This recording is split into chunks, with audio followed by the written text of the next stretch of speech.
So I wanted to make a quick video about installing your motorized bike motor on your beach cruiser, or pretty much any type of bike. It's going to be generally the same tips. So what I like to do before I install the engine itself is to make some rubber pieces that go in between the mounting areas on the engine. So with these beach cruisers that use these U-bolts, it's a little more tricky because you can't really put rubber in between the tubes with the U-bolt without it looking really bad. So what I go ahead and do is I put rubber up here in between my plate and my engine, and then I clamp that together. So that should really help to cut down on vibration. I did the same on the back.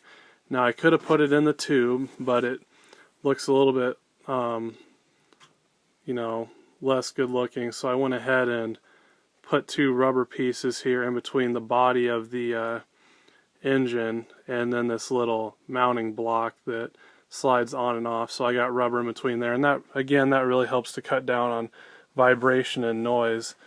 And when you mount your engine, like on these beach cruisers with this kind of a different shaped tube, you want to have your engine just up enough where these bolts aren't hitting on the body of your bike. It makes for a lot of noise, and it'll rub a hole and weaken your stability of your bike overall. So, but you want to be down as low as possible to, with the chain here running to what's going to be the back sprocket on this bike. The lower it is, the better chance you have to miss this tubing. So that's pretty important. And generally with the beach cruisers, you don't have any pedal clearance problems. It usually clears the exhaust just fine. The last note I want to make about actually mounting the engine up is you want to double nut everything or use Loctite. So if you can double nut, you should. So for example, like here, we have enough room on the top of this U-bolt where we can double nut that, and that'll hold really good. You don't want to necessarily trust the lock washers. Always try and double nut stuff. And then the same down here with this where you mount this plate on, I have that double nutted. And then, so for example, back here where there's not enough room to double nut, what we're going to go ahead and do is use some Loctite, some blue Loctite, to keep those nice and secure. You could go ahead and put longer studs in it, but that's pretty unnecessary. So pretty much those few things, are really important to getting your motor hooked in right. And again, keeping your motor as low as possible without hitting on anything it shouldn't is a really good idea. And even your carburetor linkage here, the higher up that motor gets, we're already getting pretty close for room, so this is about as high as you want it. So anyway, pretty much there you have it. Installing an engine on a bicycle. Alright, a few tips on this rear sprocket, since really when doing a motorized bike it's the biggest pain in the butt. My kit came with these locking nuts, but normal nuts work fine. But anyway, when you're installing this, to get it centered up with the hub, you want to tighten down everything just a little bit at a time. So if you tighten down one side all at once, it's going to pull that sprocket over, and in the end it's not going to be centered. And you want to make sure your sprocket is centered. That's absolutely imperative. But they generally, going through the spokes, they generally center themselves up pretty well if you tighten them down a little bit at a time and you just pay some attention. So really there's not a lot to it. It's just kind of a pain in the butt. Obviously you take your sprocket, and you want to have it on most bikes like mine here.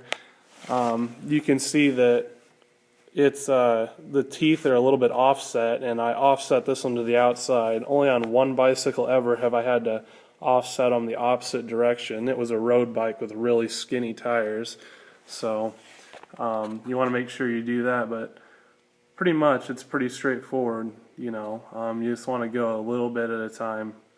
That's totally imperative. And you want to put these bolts in when you're setting them in here through the spokes. You want to lay your sprocket down and push your bolts through one by one. You don't want to put them all through the rubber gasket and through that and try and slide it on there, because in the end you won't be able to get it centered because some of your bolts won't be where they need to be in respect to where the spokes are traveling. So that's real important. But anyway, that's a little bit on the rear sprocket. I'm going to make a note here about your handle grip. Now your other one slides in over your tube, and these are 7/8 tubes. If you have a 1-inch tube, you're going to have problems. So as you can see, this is one of those Onyx Genesis bikes, whatever, that had like the 1-inch tube. So I went ahead and found this tube off an old bicycle that I've laying around. I picked some up off the street and whatnot that are getting thrown away, and this is pretty much why. It's always nice to have spare parts. But anyway, as far as the handles go, with this tube here, or with this handle grip, it's usually really hard to get on. Now what I found that works really well is just run some hot water and put it in a bowl and let the grip float in the bowl for about 5 minutes, and then take it and it'll slide right on because the heat made it expand, and then when it cools it'll just slip right on there and be good to go. So quick tip there, I've struggled with those in the past, so that makes it real easy. My next tip here deals with the clutch, and as you can see, when I pull my clutch, I get quite a bit of travel out of it. Now a lot of people have trouble, and they'll end up going and taking their timing cover off there and fiddling with their that little clutch wheel where you take the screw out and you turn the knob, but really they're all good from the factory and you shouldn't have to mess with those. It's usually an adjustment right here. So how to get these really run in well is you can see that when I pull my handle, there's not a lot of give before that arm starts moving, and that's key. Now it's tricky to get this. It's almost like you need a buddy, someone holding this line with with some pliers, and you pushing this in, just putting pressure on it so it picks up all the extra slack, and then it takes all the slack out of this line, like you see here, so that when you pull your lever, you get full use out of your lever pull, and then your clutch disengages properly. It takes some finagling, but it definitely is really easy with two people, where one can hold this really tight and the other can hold this in and tighten that down. And then you want as little amount of play. When you pull this lever, you want that thing moving right away. So if you can see there, it's moving right away, and then you get full travel and it always works. So that's imperative. My other notes I want to mention is, if you see this little knob here, this thing actually moves, and you want to kind of have that in line with in this pathway.